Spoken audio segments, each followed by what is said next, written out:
Você não está preso por falta de talento. Não é falta de tempo, de dinheiro, de conexões ou de oportunidade. E se você ainda acha que é, esse vídeo é especialmente para você. Se fosse, as pessoas com esses recursos estariam inevitavelmente progredindo, e as sem eles estariam inevitavelmente estagnadas. E não é o que a experiência mostra. Existem pessoas com recursos abundantes presas na mediocridade, e pessoas com recursos escassos construindo algo extraordinário.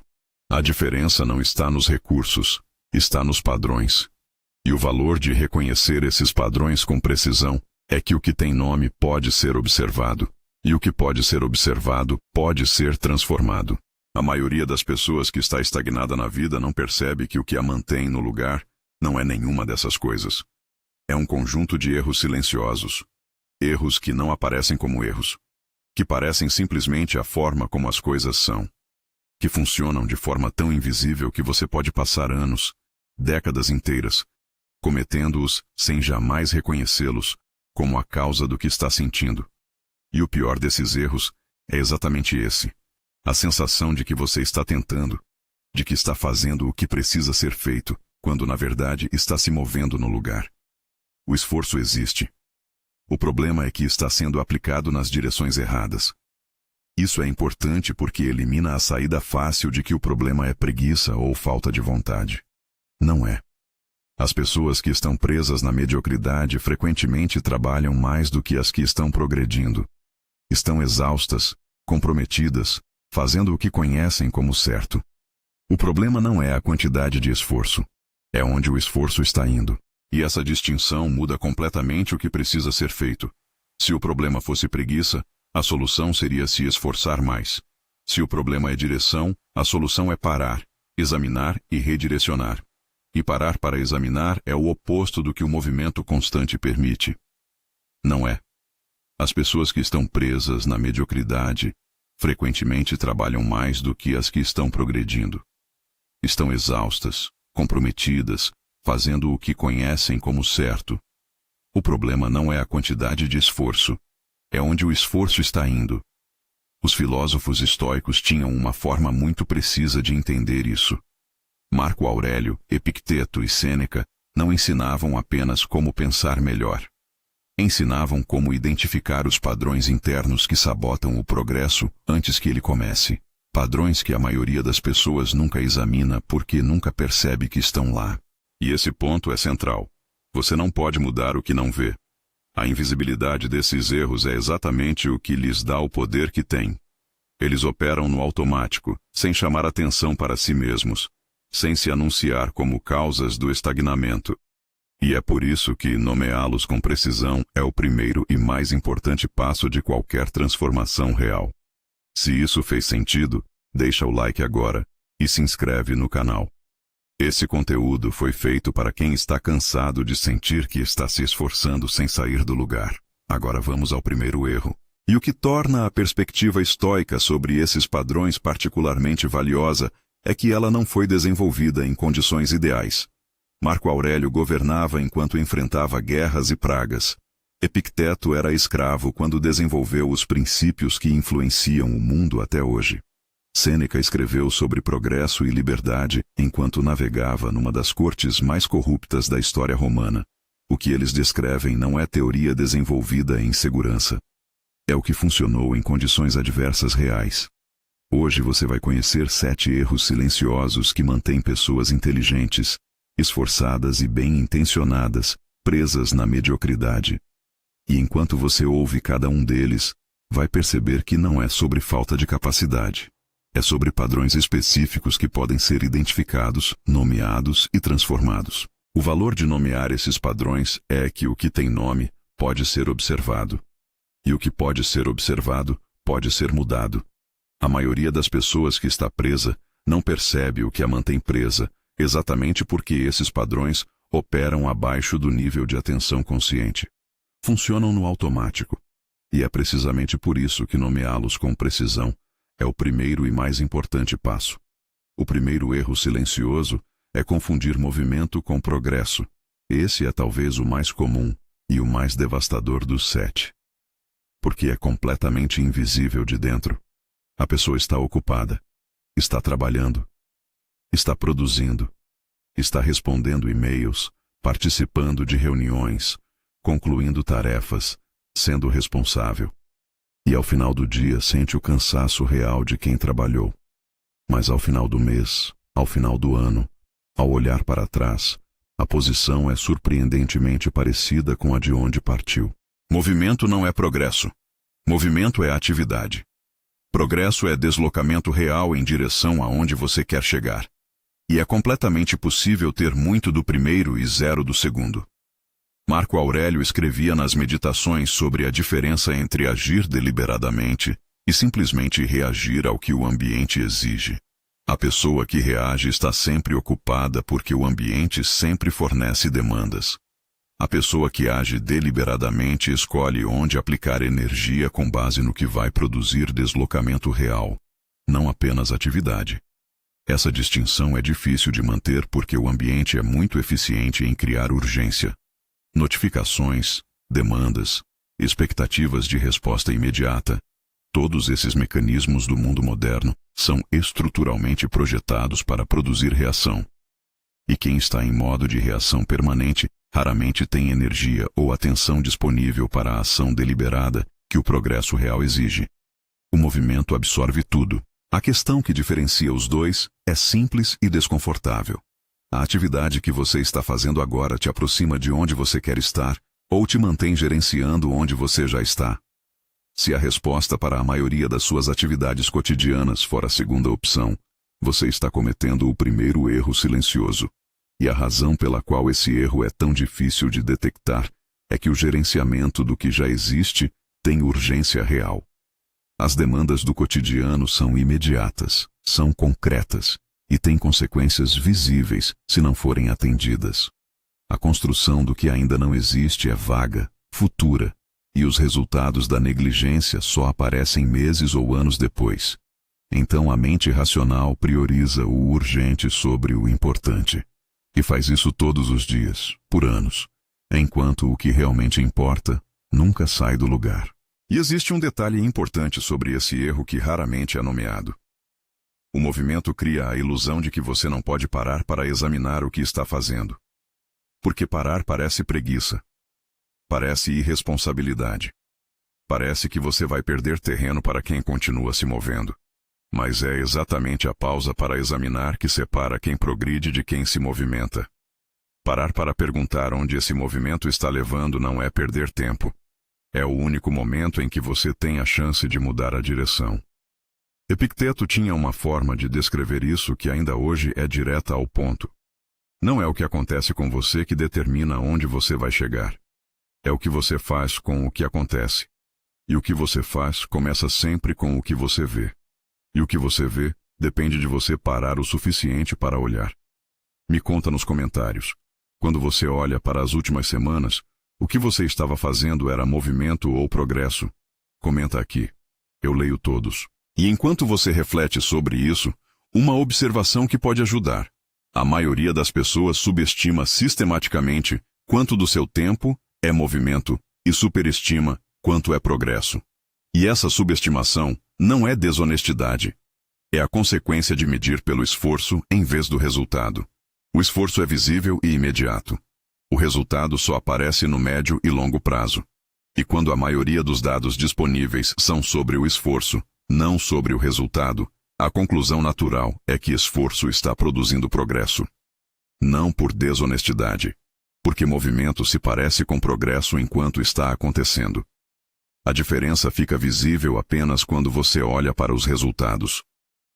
O segundo erro silencioso é esperar que as condições sejam melhores antes de começar. Quando as finanças estiverem mais estáveis, quando os filhos forem maiores, quando tiver mais tempo, quando a situação no trabalho melhorar, quando estiver menos cansado, quando estiver mais seguro sobre o que quer. Cada uma dessas condições é razoável como consideração. Nenhuma delas como pré-requisito absoluto para qualquer ação é razoável, porque a lógica de esperar por condições melhores não tem um ponto de chegada. As condições melhoram em alguns aspectos e pioram em outros. Sempre haverá razões para esperar um pouco mais, E a pessoa que espera por condições perfeitas está esperando por algo que não existe. Cada uma dessas frases é razoável. Cada uma parece uma avaliação realista das circunstâncias. E cada uma delas é uma forma de adiar indefinidamente o que precisa ser feito agora. Epicteto, que viveu como escravo e depois como filósofo, nunca teve condições ideais. E ainda assim desenvolveu um corpo de pensamento que influencia o mundo até hoje. Não porque as condições eram boas, porque entendeu que as condições nunca serão ideais, e que quem espera as condições ideais está transferindo o controle da própria vida para fatores que nunca vai controlar completamente. Epicteto articulava isso de uma forma que ainda hoje é direta ao ponto. O que está sob nosso controle são os julgamentos, as intenções, as respostas. O que não está são o corpo, a reputação, as circunstâncias externas. E quando você investe a maior parte da energia em tentar controlar o que não pode ser controlado, e aguarda melhoras nessas variáveis antes de agir, você está, na prática, delegando a direção da sua vida a fatores externos. O detalhe sobre esse erro que o torna tão poderoso é que as condições citadas frequentemente são reais. As finanças podem estar difíceis, o tempo pode estar escasso, o cansaço pode ser genuíno. O problema não é que as circunstâncias são fáceis. O problema é a conclusão que se tira delas, que é preciso esperar que melhorem antes de agir. Existe um mecanismo psicológico específico que sustenta esse erro e que raramente é nomeado. Esperar pelas condições ideais cria uma proteção contra o fracasso. Se você não começa, não pode fracassar. Se as condições ainda não são boas o suficiente, o fracasso potencial é adiado indefinidamente junto com a ação. O problema é que o fracasso que seria possível nessa tentativa é infinitamente mais valioso do que o não fracasso de quem nunca tentou. Porque o fracasso real produz informação, ajuste e crescimento. O não fracasso de quem não tentou não produz nada. A conclusão estoica é diferente. Não é que as circunstâncias não importam. É que sempre há alguma ação possível dentro das circunstâncias que existem agora. Menor do que o ideal, mais lenta do que o desejado, mas real. E o acúmulo de ações reais em circunstâncias imperfeitas produz progresso de uma forma que a espera por condições perfeitas nunca produzirá.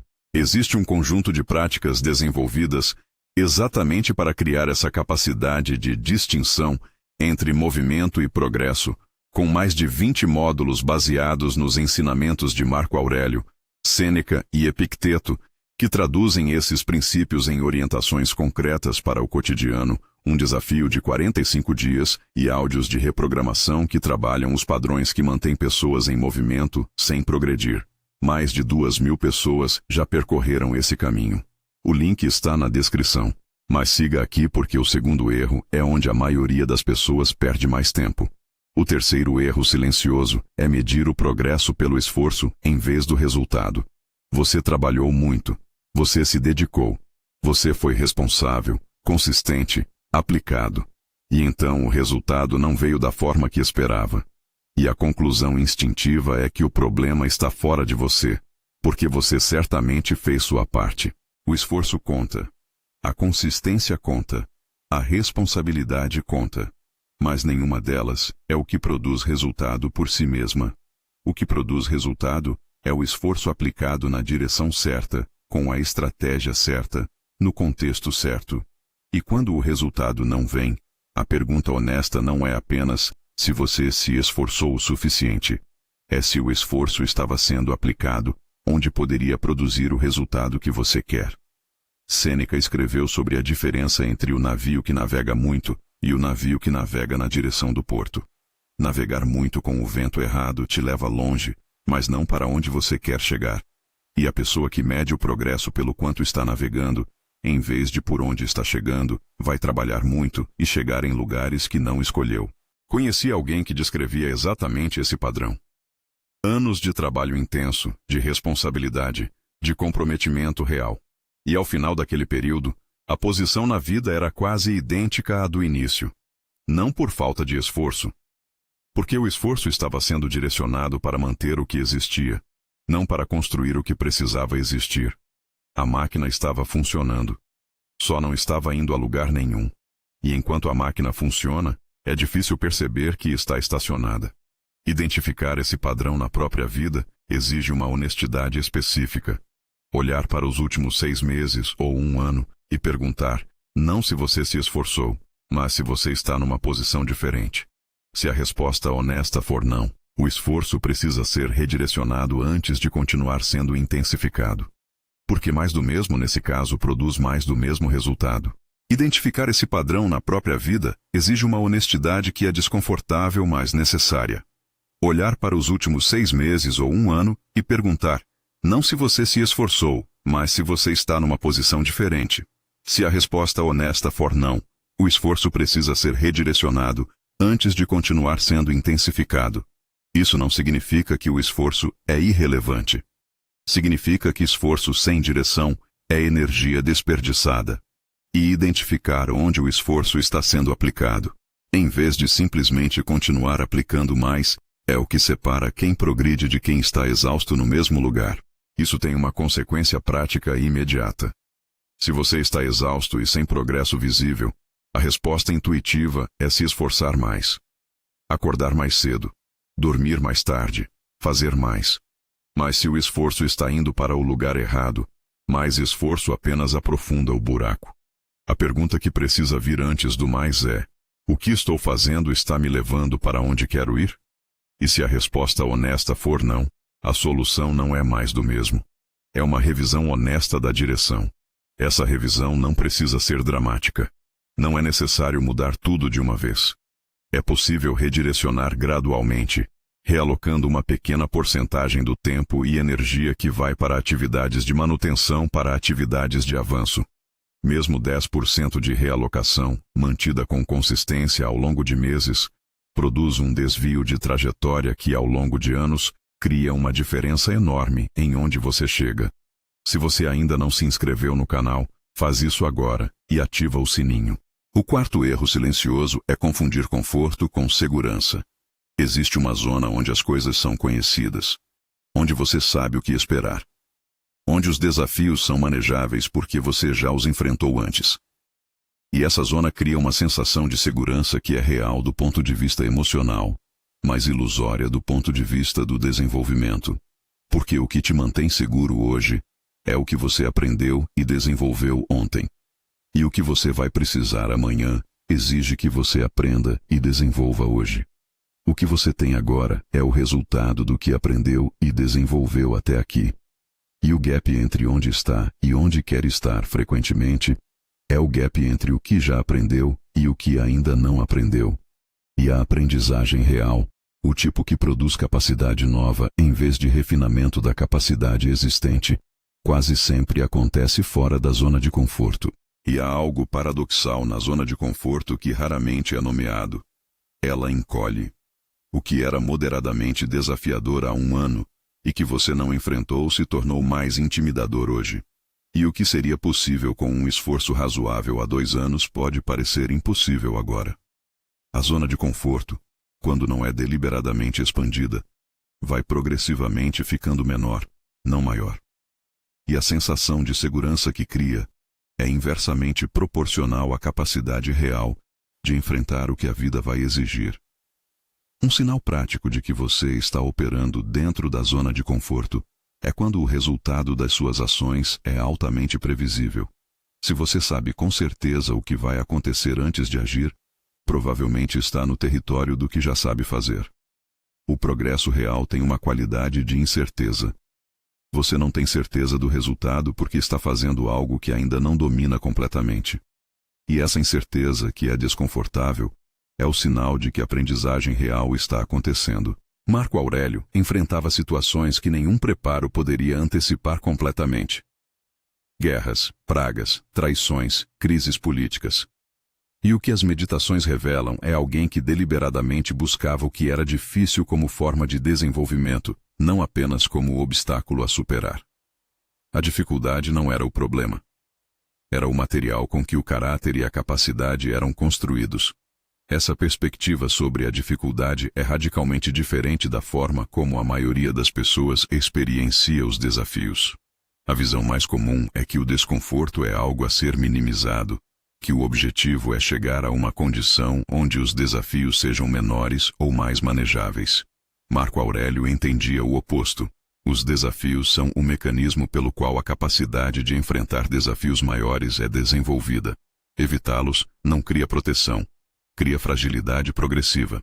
O erro silencioso não é preferir o conforto. Isso é humano e compreensível. O erro é deixar a preferência pelo conforto tomar as decisões de onde você investe tempo e energia. Porque quando o conforto decide, as escolhas são sempre em direção ao que já é conhecido.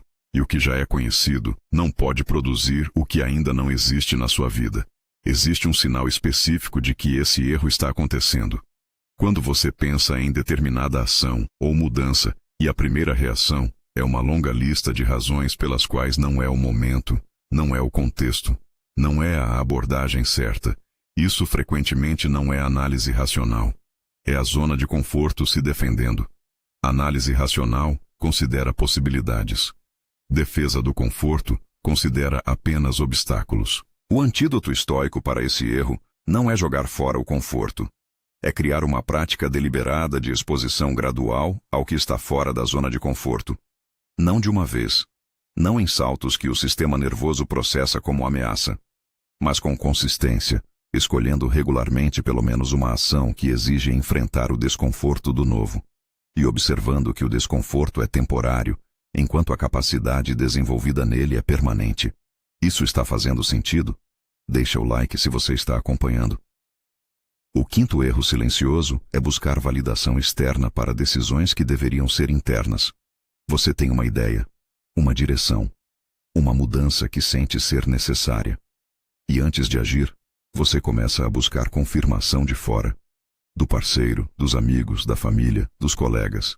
E o que frequentemente acontece é que o feedback que recebe reflete os medos, as limitações e as perspectivas de quem está fora da sua vida, não dentro dela.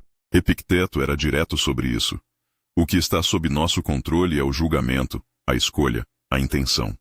O que não está é a opinião dos outros.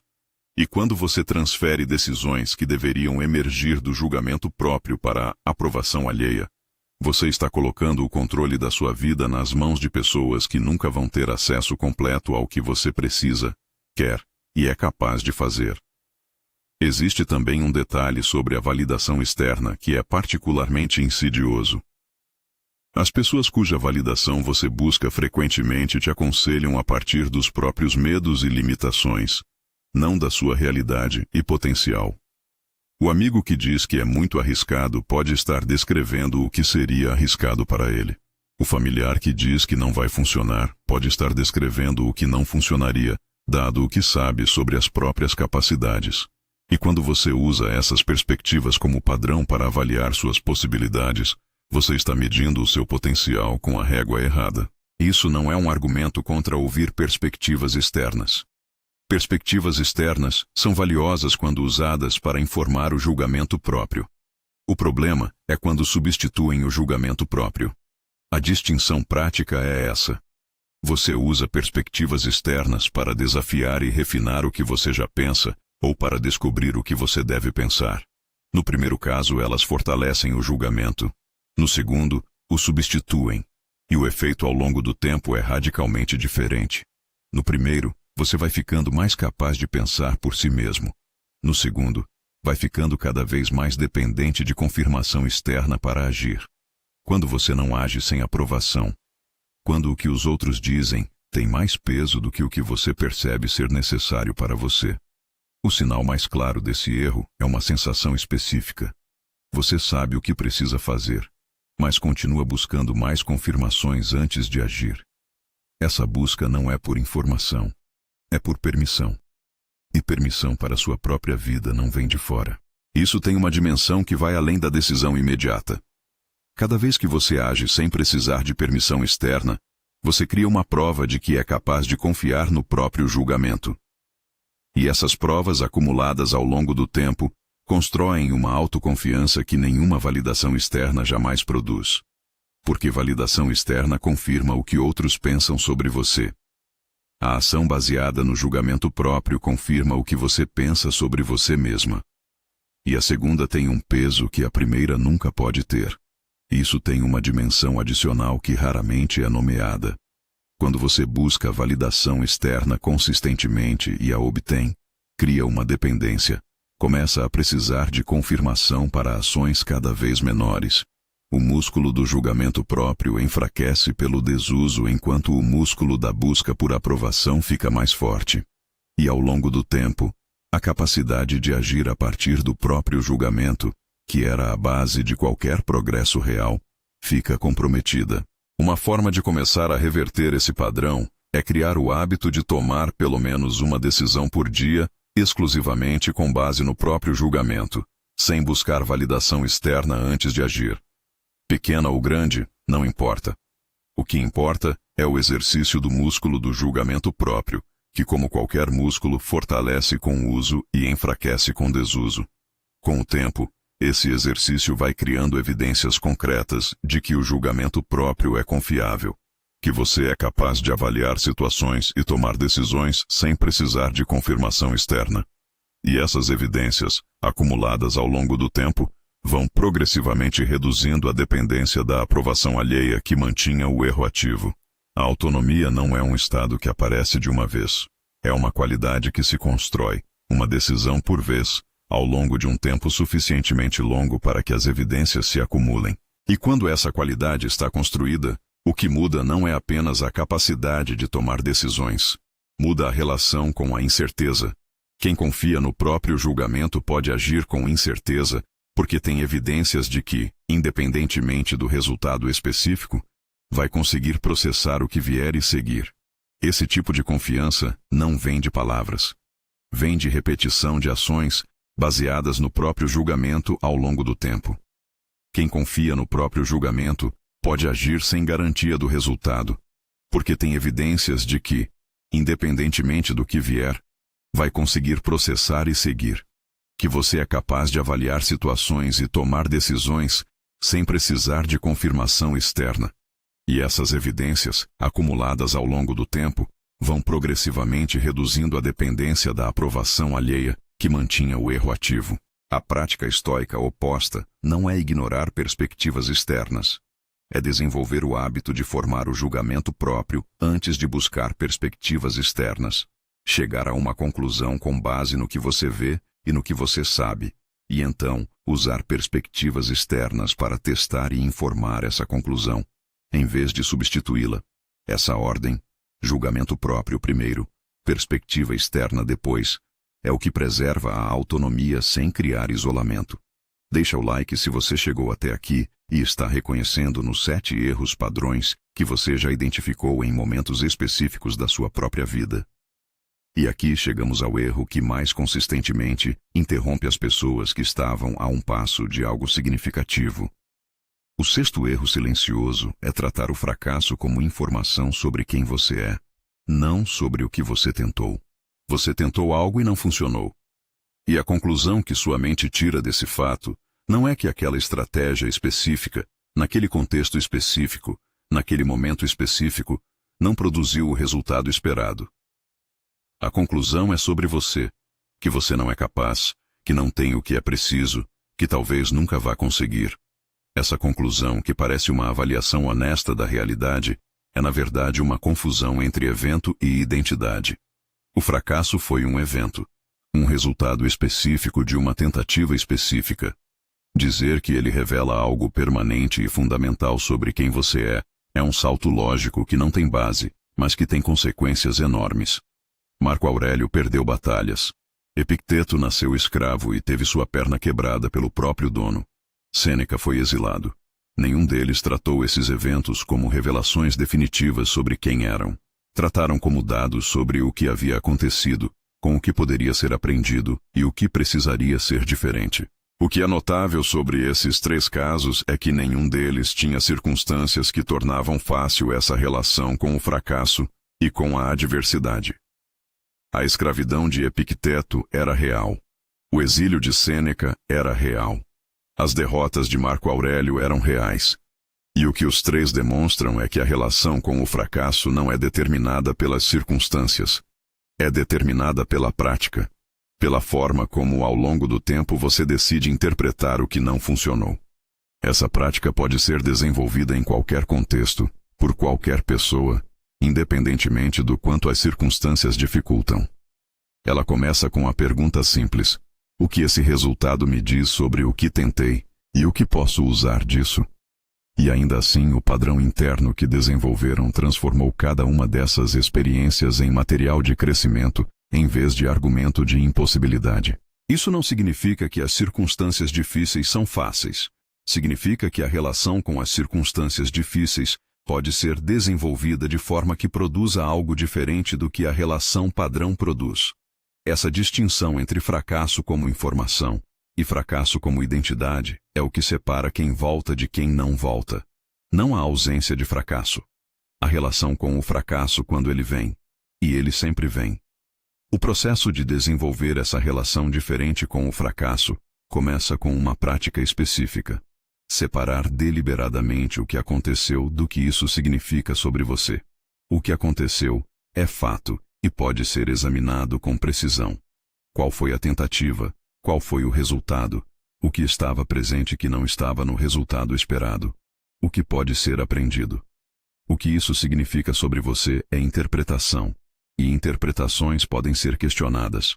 A interpretação de que o fracasso revela incapacidade permanente é quase sempre imprecisa e quase sempre prejudicial. Existe também um efeito específico do fracasso tratado como informação que raramente é mencionado. Ele acelera o aprendizado de uma forma que o sucesso imediato nunca consegue. Quem fracassa e examina o fracasso honestamente tem acesso a dados sobre a realidade que quem sempre acerta nunca terá. Isso explica por que muitas das pessoas mais bem-sucedidas em qualquer área têm históricos de fracassos que seriam considerados devastadores pela maioria, não apesar dos fracassos, por causa do que fizeram com eles. Cada fracasso tratado como informação é um ciclo de aprendizado que o sucesso imediato não produz. E esse entendimento muda a relação com o risco de tentar algo novo. Se o fracasso é informação e não identidade, o custo de tentar e não conseguir é o aprendizado produzido mais a dor temporária do resultado não esperado. O custo de não tentar é a certeza de não progredir mais, o não aprendizado, mais o reforço progressivo do padrão de não tentar. Quando esses custos são comparados honestamente, tentar e fracassar frequentemente é a escolha mais segura. E esses dados, quando usados de forma deliberada, vão criando progressivamente um mapa mais preciso do que funciona e do que não funciona. Me conta nos comentários. Quando você falhou em algo importante, qual foi a conclusão que tirou sobre si mesmo? Comenta aqui. O sétimo e último erro silencioso é acreditar que o problema é externo quando ele é interno. O trabalho não dá espaço. O parceiro não apoia. O ambiente não favorece. As circunstâncias são difíceis. O sistema não está a favor. Todas essas podem ser avaliações precisas da realidade. O ambiente pode ser genuinamente difícil. As circunstâncias podem ser genuinamente limitantes. O sistema pode ser genuinamente injusto. Mas o que os estoicos entendiam com uma clareza que poucos igualaram é que, independentemente de quão verdadeiras sejam essas avaliações, elas não são o ponto de partida mais útil para o progresso. Existe uma distinção que os estoicos faziam que é central aqui, entre o que é fato e o que é julgamento sobre o fato. O fato pode ser que o ambiente é difícil. O julgamento é que, por causa do ambiente difícil, o progresso é impossível. E o segundo não decorre necessariamente do primeiro. O ambiente difícil pode limitar algumas ações. Não limita necessariamente todas as ações. E as ações que ainda são possíveis dentro das restrições existentes são o ponto de partida mais útil, mesmo que sejam menores do que as que seriam possíveis em circunstâncias melhores. O ponto de partida mais útil é sempre o que está sob controle. O julgamento próprio, as escolhas que ainda podem ser feitas, as ações que ainda são possíveis dentro das circunstâncias que existem. Isso não é negar a realidade externa. É reconhecer que a realidade externa é apenas uma das variáveis, e que é a variável sobre a qual você tem menos influência. gastar energia analisando o que está errado lá fora, sem a mesma quantidade de energia examinando o que pode ser diferente aqui dentro, é uma das formas mais eficazes de permanecer exatamente onde está. O teste que Marco Aurélio aplicaria a esse erro é direto. Das coisas que você lista como causa do seu estagnamento, quantas estão sob seu controle? E das que estão, qual foi o último momento em que você tomou uma ação deliberada para mudá-las? Esse teste é desconfortável porque frequentemente revela que a lista de causas externas inclui elementos que poderiam ser influenciados por ações internas, mas que essas ações não estão sendo tomadas. E quando isso é reconhecido, a narrativa de que o problema é externo precisa ser revisada. Essa revisão não é confortável. A narrativa de que o problema é externo tem uma função psicológica: proteger a autoestima. Se o problema está lá fora, você não é responsável pelo que não está progredindo. E abandonar essa proteção exige estar disposto a olhar para o que está acontecendo aqui dentro com mais honestidade do que é confortável. Isso não significa culpa. Não é sobre determinar responsabilidade moral. É sobre identificar o ponto de alavancagem. O problema externo, mesmo que real, raramente é o ponto de alavancagem mais eficiente. O ponto de alavancagem mais eficiente é quase sempre o que está sob controle. O julgamento, a resposta, a ação possível dentro da restrição que existe. E a razão pela qual a maioria das pessoas não trabalha esse ponto é que ele exige responsabilidade. Trabalhar o problema externo não exige responsabilidade pessoal. Trabalhar o ponto interno exige reconhecer que, mesmo diante de circunstâncias difíceis, há escolhas que poderiam ter sido diferentes. Uma forma concreta de aplicar isso é listar o que você identifica como causas externas do seu estagnamento, e para cada item, perguntar: qual ação, mesmo pequena e imperfeita, ainda está disponível dentro dessa restrição? A resposta quase sempre existe. E começar por essa ação, mesmo que seja menor do que o que você desejaria poder fazer, cria movimento real onde antes havia apenas análise do obstáculo. E quando você começa a trabalhar esse ponto em vez do problema externo, a relação com as circunstâncias começa a mudar, mesmo que as circunstâncias em si não mudem imediatamente. E aqui, chegamos ao ponto onde o reconhecimento precisa se tornar prática. Porque reconhecer os 7 erros é o primeiro passo. Transformar o reconhecimento em mudança real é outro. Existe uma jornada de desenvolvimento construída sobre o exame e a transformação de cada um desses 7 erros, com mais de 20 módulos práticos, um desafio de 45 dias e áudios de reprogramação que trabalham os padrões mais profundos que mantêm pessoas presas em comportamentos que conhecem, mas não conseguem mudar. Mais de 2.000 pessoas já percorreram esse caminho. O link está na descrição. Você está agora com uma compreensão de 7 padrões que a maioria das pessoas passa a vida inteira sem examinar. Isso não é pouca coisa. O reconhecimento é o primeiro passo, o mais difícil e o mais raro. A maioria nunca chega até aqui porque nunca para olhar com honestidade para o que está bloqueando o progresso. O segundo passo é escolher um ponto de partida. Não todos os 7 de uma vez. Apenas aquele que você reconhece como o mais ativo agora. E começar ali, com a próxima ação possível, por menor que seja. Compartilha esse vídeo com alguém que você percebe que está preso na zona de conforto, sem perceber que o conforto que sente é a própria causa do estagnamento. Lembra do início deste vídeo? A ideia de que você não está preso por falta de talento. Você entende agora o que está preso. São 7 padrões invisíveis que operam de forma tão silenciosa que raramente são identificados como causa de coisa alguma. Confundir movimento com progresso, esperar condições melhores, medir pelo esforço em vez do resultado, trocar desenvolvimento por conforto, buscar validação onde deveria confiar no próprio julgamento, tratar fracasso como identidade e localizar o problema sempre do lado de fora. O que é importante notar é que esses 7 erros não aparecem juntos na maioria das pessoas. 1 ou 2 deles são dominantes. São os que mais drenam energia e mais bloqueiam progresso. E ao identificar qual deles é dominante na sua vida agora, Você ganha algo que a maioria das pessoas que está estagnada não tem. Um ponto de partida específico. Não uma lista de 7 coisas para mudar ao mesmo tempo. Um lugar preciso, onde o esforço vai produzir o maior efeito. E identificar qual deles é mais ativo na sua vida agora é o passo que a maioria das pessoas nunca dá, mas que tornaria todo o esforço subsequente muito mais eficiente. Os estoicos não tinham como objetivo produzir pessoas perfeitas. Tinham como objetivo produzir pessoas que entendiam os próprios padrões com suficiente clareza para fazer escolhas deliberadas, em vez de seguir automaticamente o que o ambiente ou o hábito determinavam. Essa clareza não é adquirida de uma vez. É construída progressivamente, através do hábito de examinar os próprios padrões com honestidade e sem julgamento excessivo. Não para se punir pelos erros que encontra, para entender o que está dirigindo as escolhas que produzem os resultados que não quer. E o que os estoicos descobriram, que é o que torna essa filosofia ainda relevante 2000 anos depois, é que o exame dos próprios padrões é em si mesmo transformador. Não porque o exame elimine os padrões automaticamente, mas porque o que você vê com clareza você para de fazer no automático. E quando o automático é interrompido, mesmo que brevemente, existe uma janela onde a escolha deliberada pode acontecer.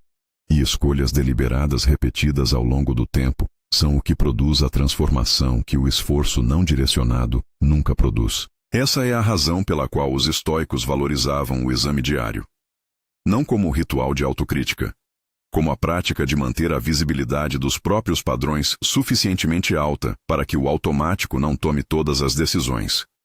E escolhas deliberadas repetidas ao longo do tempo são o que produz a transformação que o esforço não direcionado nunca produz. Você não precisa resolver tudo de uma vez. Você precisa ver com clareza o que está acontecendo. E o que se vê com clareza começa a mudar. E essa clareza, uma vez desenvolvida, não produz mudança instantânea. Produz uma direção.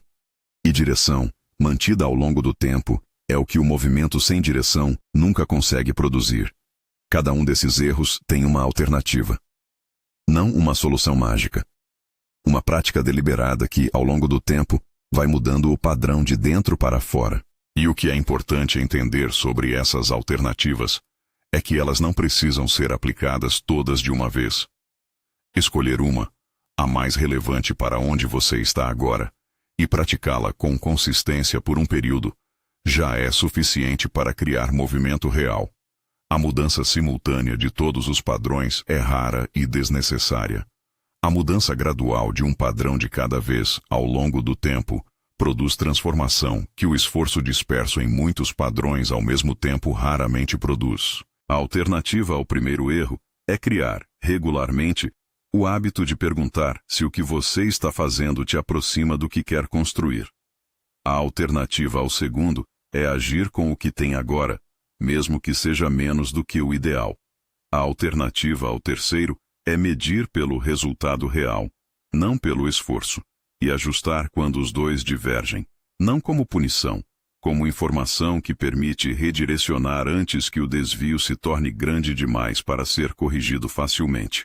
A alternativa ao quarto é escolher deliberadamente, ao menos uma vez por semana, uma ação que está fora da zona de conforto. A alternativa ao quinto é formar o julgamento próprio antes de buscar perspectiva externa. A alternativa ao sexto é separar o que aconteceu de quem você é, sistematicamente, toda vez que algo não sai como esperado. E a alternativa ao sétimo é identificar, na lista de causas externas, o que ainda pode ser influenciado de dentro. De todos os 7 erros que você ouviu hoje, qual é o que você reconhece com mais clareza na sua vida agora? Me conta nos comentários. E mais importante do que reconhecer, qual é a primeira ação, mesmo pequena, que você pode tomar hoje que vai na direção oposta ao padrão que mais te mantém preso? Não amanhã. Hoje. Porque o progresso real, como os estoicos sabiam, não começa com grandes transformações. Começa com pequenas escolhas deliberadas que vão acumulando direção ao longo do tempo. Compartilha esse vídeo com alguém que você percebe que está cometendo algum desses 7 erros sem perceber que está. Compartilha esse vídeo com alguém que está trabalhando muito sem avançar e que precisa entender que o problema pode não ser o que parece. Inscreva-se no canal se ainda não fez isso. Em alguns segundos vai aparecer um vídeo na tela que aprofunda o que você acabou de ouvir. Não ignore. Os 7 erros são silenciosos. Mas agora tem nome. E o que tem nome pode ser visto. E o que pode ser visto pode ser mudado. E a mudança começa com o próximo momento. Com a próxima decisão. Com a próxima vez que o automático quiser tomar o controle e você perceber a tempo de fazer diferente. Não é uma transformação que acontece de uma vez. É uma prática que se constrói uma escolha por vez. E que ao longo do tempo vai produzindo uma relação consigo mesmo e com o progresso fundamentalmente diferente da que existia antes. Não é um destino. É uma prática que começa com o próximo exame honesto do próprio padrão.